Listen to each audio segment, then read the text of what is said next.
সন্ধ্যে চা খাওয়ার উদ্দেশ্যে বের হলাম আমাদের প্রিয় স্থানে। ভিডিওটি স্কিপ না করে দেখতে থাকুন। আমরা এখন গাড়িতে যাচ্ছি, পথে যাচ্ছি। দেখতে পাচ্ছেন পথের আশেপাশে পরিবেশটা। আমরা অলরেডি পৌঁছে গেছি ভাইয়ের দোকানে। এই দেখুন ভাই আমাদের জন্য চা বানাচ্ছে। ভাই তার স্পেশাল আইটেমগুলো দিয়ে আমাদের জন্য চা বানাচ্ছে। সো দেখতে থাকুন গাইস।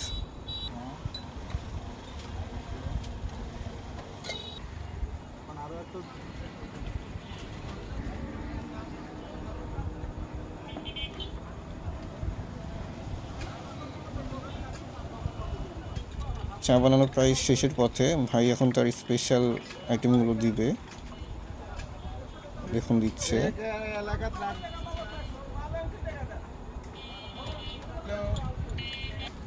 আমাদের স্পেশাল চা রেডি হয়ে গেছে, দেখতেই পাচ্ছেন। এই জায়গাটির লোকেশন হচ্ছে নাটোর আধুনিক সদর হাসপাতালের পাশে।